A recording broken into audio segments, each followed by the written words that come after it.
오늘은 마틴 셀리그만 박사님의 긍정심리학 테드 강연을 통하여서 우리 삶의 행복과 만족감이 몰입과 기여하는 데에 있음을 우리가 먼저 깨달을 수 있었으면 좋겠고요.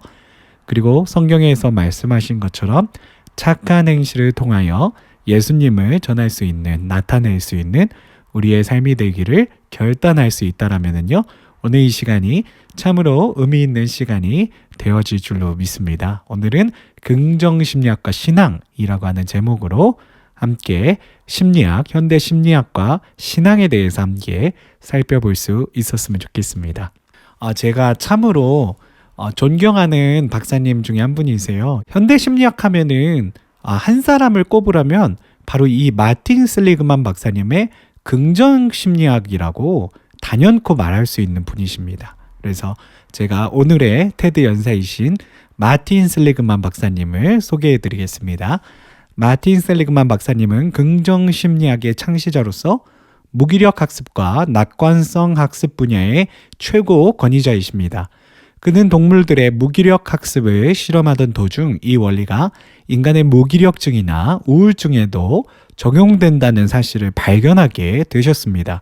이후 셀리그만 박사님은 20여 년간의 숱한 실험과 현장 조사 연구를 통해서 비관성에 빠져있는 사람들의 상황 해석과 설명 양식 습관을 낙관적으로 바꿈으로써 누구나 무기력을 극복하고 희망에 찬 낙관적인 사람이 될 수 있음을 증명하셨습니다.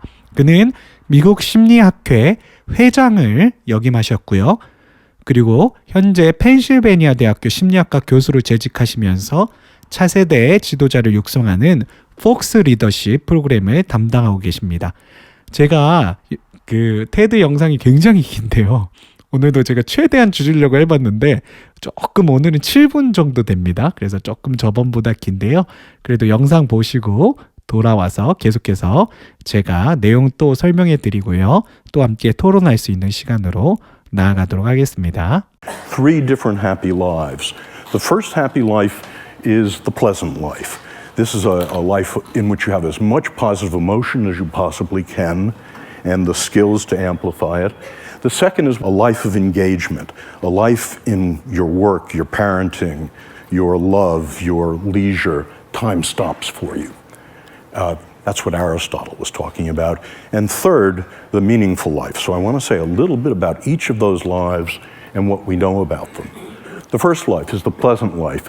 And it's simply, as best we can find it, it's having as many of the pleasures as you can, as much positive emotion as you can, and learning the skills, savoring mindfulness, that amplify them, that stretch them over time and space. But the pleasant life has three drawbacks, and it's why positive psychology is not happyology, and why it doesn't end here.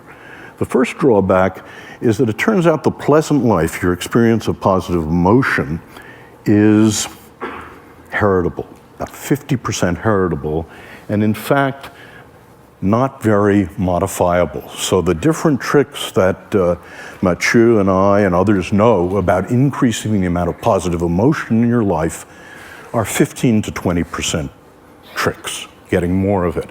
Second is that positive emotion habituates. It habituates rapidly, indeed. It's all like French vanilla ice cream. The first taste is 100%. By the time you're down to the sixth taste, it's gone. And as I said, it's not particularly malleable.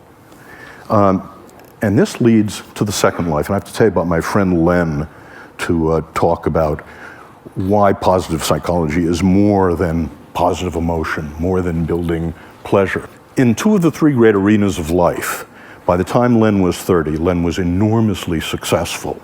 The first arena was work. By the time he was 20, he's an options trader. By the time he was 25, he was a multimillionaire and the head of an options trading company.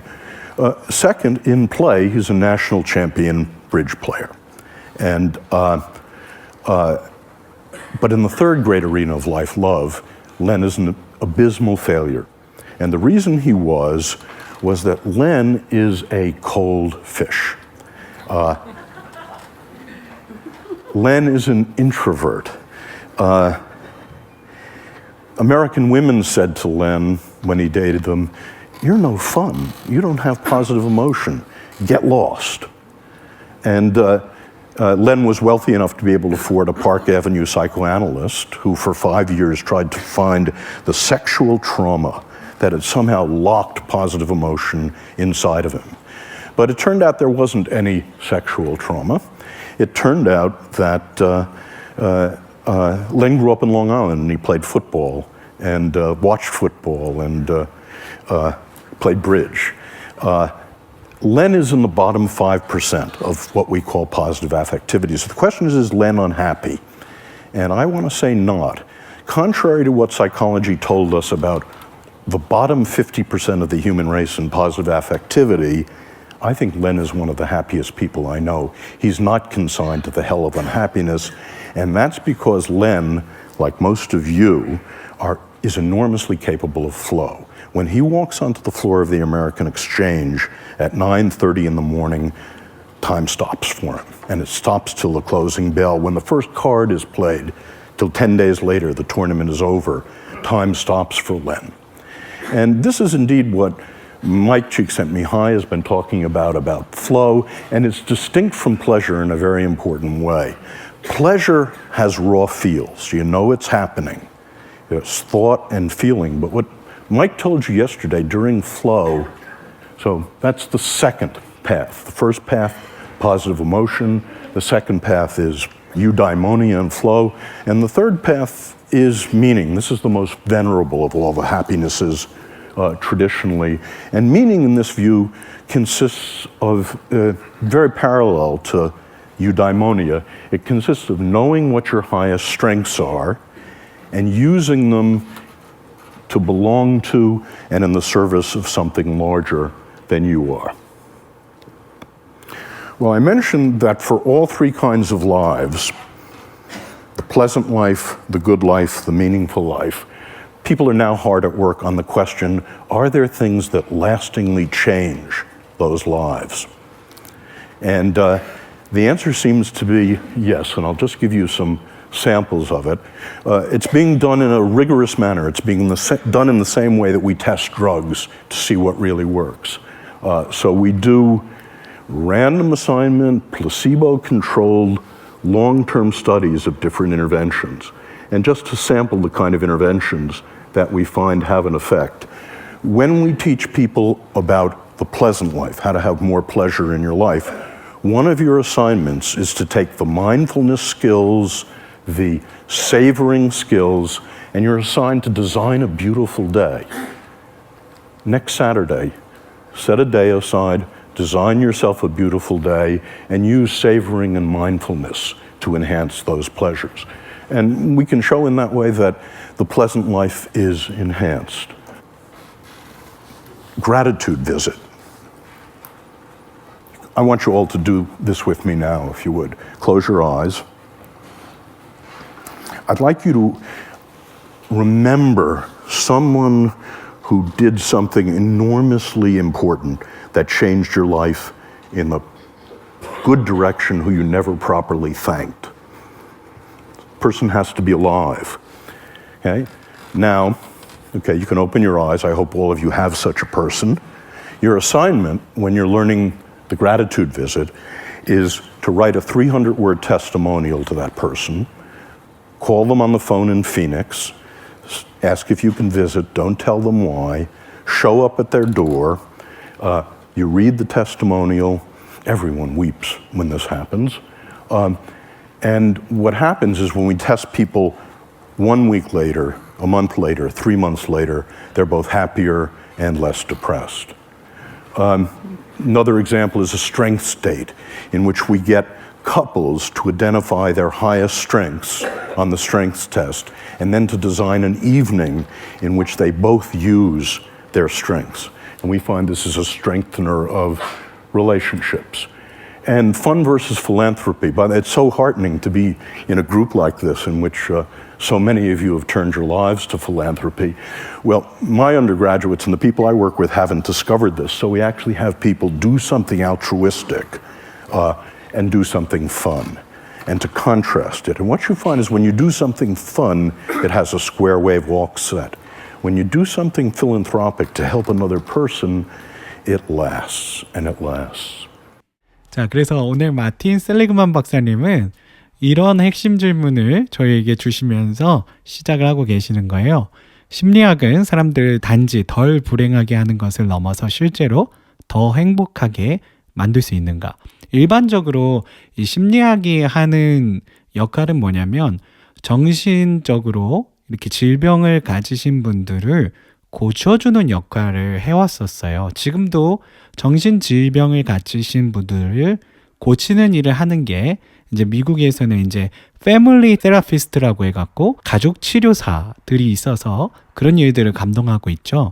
그래서 예전에는 정신질환을 고치는, 그러니까 덜 불행하게 하는데 이 심리치료사들의 역할이 있었더라면 이제 마틴 셀리그만 박사님 이후로요, 이제 심리학은 인간의 강점을 개발하고요, 삶의 질을 향상시키는, 그러니까 질병, 정신적 질병을 가진 사람들을 위한 심리학이었는데 이제는 그런 질병을 가진 사람들뿐만 아니라 보통의 평범한 사람들에게도 이 심리학의 혜택을 누리기 위해서 이 마틴 셀리그만 박사님이 긍정심리학이라고 하는 새로운 심리학을 주장하시게 되었다는 이야기를 하는 겁니다. 그래서 이 긍정심리학이 발생하면서요, 현대 이제 조직심리학이나 제가 전공한 조직 리더십에도요, 이 마틴 셀리그만 박사님이 끼친 그 영향력이 상당합니다. 그래서 이제는 질문이 중요하고 그 질문을 통해서 받는 피드백을 통해서 사람들을 격려와 이렇게 고치시키는 방법을 통해서 또 그분들이 강점을 개발할 수 있게끔 하는 그런 기술들이 굉장히 많이 교육학에서도 대두되고 그리고 심리학에서도 대두가 되고 있는데요. 그 어떤 기반을 다지신 분이 이 마틴 셀리그만 박사님이라고 보시면 되겠습니다. 그래서 오늘 강연에서 마음의 병을 가지신 분들뿐만 아니라 보통의 일상을 사시는 분들에게도 이 긍정심리학이라고 하는 학문을 통해서 행복한 삶을 누리게 할 수 있도록 도와주기 위해서 이런 연구를 진행을 하셨는데요. 박사님은 이 세 가지 삶을 통해서 삶을 구분할 수 있다고 말씀하셨는데, 첫 번째가 즐거운 삶에 대한 이야기였고요. 두 번째는 이제 좋은 삶에 대한 이야기였고요. 세 번째는 의미 있는 삶에 대한 이야기였어요. 근데 이 세 가지가요, 굉장히 다 중요하다고 말씀하셨는데요. 아까 즐거운 삶에 대해서 예를 들으실 때는 바닐라 아이스크림 이야기를 하셨잖아요. 근데 바닐라 아이스크림이 처음에 먹었을 때는 너무 달콤하고 맛있는데 두 번, 세 번 먹으면 그 감동이 사라지죠. 그런 것처럼 즐거운 삶은, 우리에게 인생의 즐거움이라는 것은 너무너무 달콤하고 좋은 거지만 금방 이렇게 무뎌진다라는 거죠. 삶의 만족감으로 크게 다가오지 않는다는 거예요. 그러면서 두 번째 좋은 삶에 대해서 이야기했는데 자기 친구 렌에 대해서 이야기를 하셨죠. 렌이라는 분이 굉장히 부호이신데 그분이 뭐 이제 사랑에서는 지독하게 실패했다고 하죠. 근데 그분이 그렇게 자기가 몰입하는 일들이 있었잖아요. 그래서 결국 좋은 삶은 뭐냐면 렌이 비록 사랑에선 실패했지만 그분이 이 몰입하는 삶, 그 가운데 굉장한 그 삶의 어떤 의미부여와 그리고 또 기쁨을 얻고 있다라는 이야기를 하시면서 이 몰입이 굉장히 행복한 삶의 중요한 요소다라는 말씀하셨고요. 그리고 의미 있는 삶, 이 의미 있는 삶은 남을 도와주고 사랑하고 나누고 베풀고 이런 전통적인 그런 어떤 방식인데요. 박사님 말씀하시기는 즐거운 일이면서 몰입을 할 수 있고 그리고 또 우리가 남을 도울 수 있는, 기여할 수 있는 삶이 될 수 있다라면요, 그것만큼 우리들의 삶의 만족도를 올릴 수 있는, 행복을 만들 수 있는 그만한 또 방법도 없다라는 말씀을 하시는 거예요. 그래서 그 아래 제가 정리를 해드렸는데 즐거움은 유전적이고 금방 익숙해지고요. 자신의 강점을 발견하고 몰입하는 거. 이게 삶의 만족도를 굉장히 높게 한다는 거고요. 그거보다 더 큰 거는 기여하는 삶이라는 거예요. 그래서 내가 정말 나눌 수 있고 섬길 수 있고 사랑할 수 있고 복음을 전할 수 있고 이 모든 방법론들이 굉장히 우리들의 삶의 만족도를 올리고 사람들의 삶을 행복하게 하고 보람 있게 하고 이런 이야기들을 박사님께서 우리에게 주시는 것입니다. 자, 그래서 결론적으로는요. 의미와 몰입이 삶의 만족도에 가장 큰 영향을 주고요. 즐거움 또한 우리가 즐겁다고 느끼는 것들도 바닐라 아이스크림처럼 금방 무뎌지잖아요. 근데 이 즐거움 또한 의미가 있는 일을 하고 몰입을 하고 기여를 할 때 더 큰 우리 삶의 만족도와 기쁨과 감사를 얻게 된다라는 말씀을 하시는 거예요.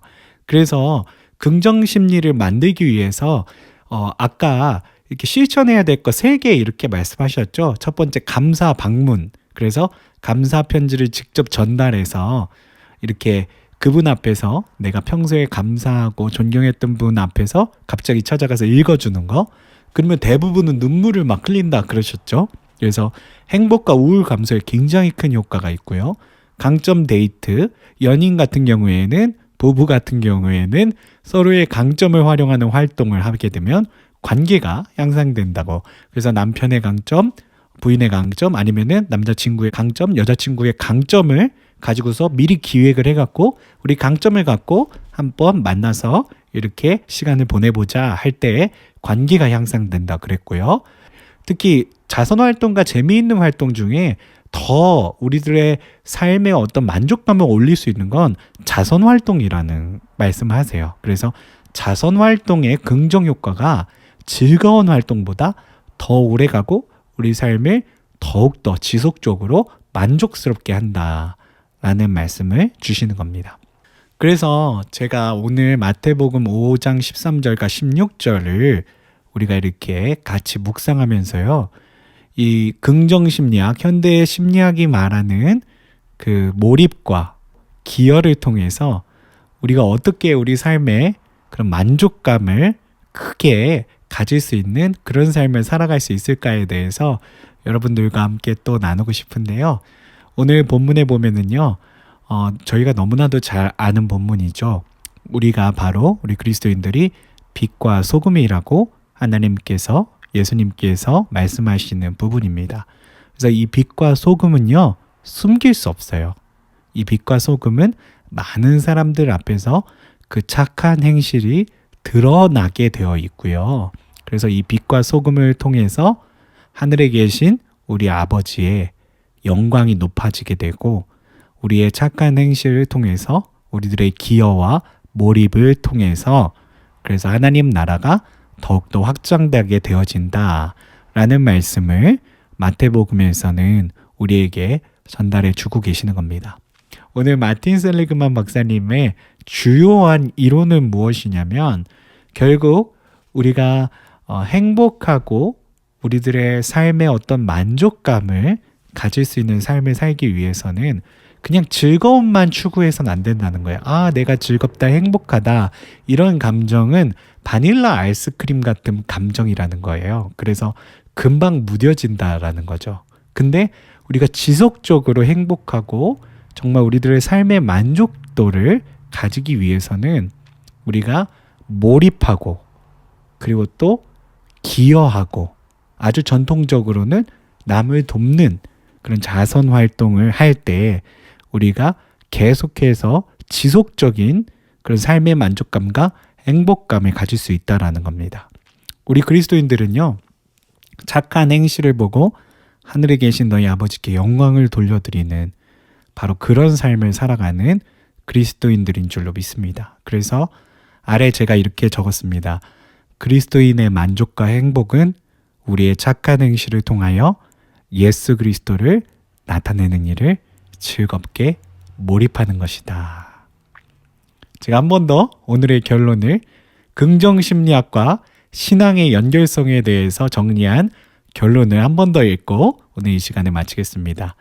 그리스도인은 만족과 행복은 우리의 착한 행실을 통하여 예수 그리스도를 나타내는 일을 하는 건데요.